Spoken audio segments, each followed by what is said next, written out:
구도심을 살린다면서 충주시와 제천시가 정부 지원을 받아 만든 청년몰이 취지와 다르게 젊은 손님을 모으지 못하고 있습니다. 왜 잘 안 되는지 원인 진단은 비슷한데 두 자치단체가 전혀 다른 해법을 내놓고 있습니다. 김대용 기자가 집중 취재했습니다. 제천 중앙시장에 자리 잡은 청년몰. 점심시간이지만 사람을 찾아보기 어려울 정도로 한산합니다. 문을 닫은 가게에는 관리비 고지서와 대출을 안내하는 전단만 떨어져 있습니다. 개장한 지 2년도 안 돼 40% 가까운 점포가 휴업하거나 폐업했습니다. 찾아오는 사람이 없다 보니 남은 점포들도 배달이나 온라인 영업을 주로 하고 있습니다. 딱히 먹을 만한 종류가 다양하지가 않다 보니까 두세 번 또 같은 곳을 찾을 것 같진 않아요.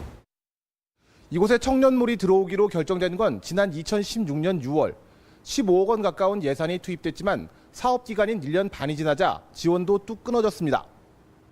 한때 노점마다 손님이 넘치던 먹자골목이 정부 지원을 받고 난 뒤 오히려 더 침체됐다는 게 상인들의 이야기입니다. 대규모 시설 투자에 젊은 감각이 더해져 손님이 몰려올 거라는 기대도 잠시. 장사 경험이 없는 청년 창업자들은 지원이 끊어지자 버티지 못했습니다. 어떤 노하우도 없는 상태에서 이제 어떤 지원을 받아가지고 개장을 하다 보니까 끝까지는 가지 못하고 중간에 포기를 해서 지금. 제천시가 시행착오 끝에 얻은 결론은 큰 돈을 들이는 시설 투자보다 무엇을 어떻게 채울지 먼저 고민해야 한다는 겁니다. 각종 기반 시설이나 이런 시설 확충보다는 내실을 기하는 부분이 더 필요할 거라고 생각이 듭니다. 비슷한 시기 충주 구도심에 16억 원을 지원받아 문을 연 청년몰.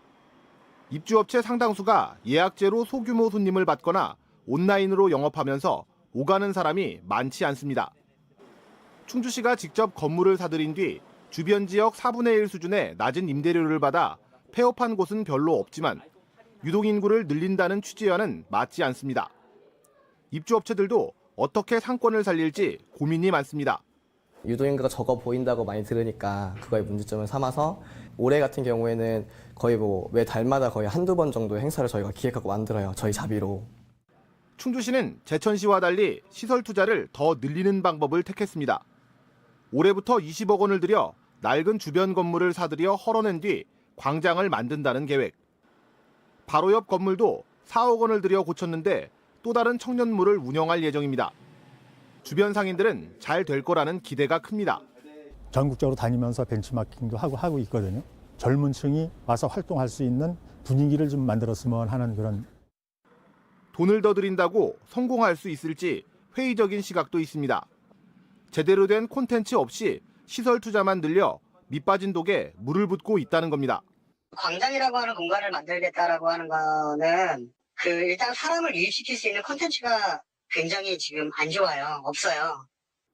정부와 자치단체 지원을 받아 전국 구도심에 개장한 청년몰은 모두 14군데.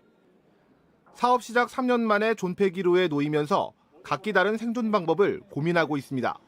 MBC 뉴스 김대웅입니다.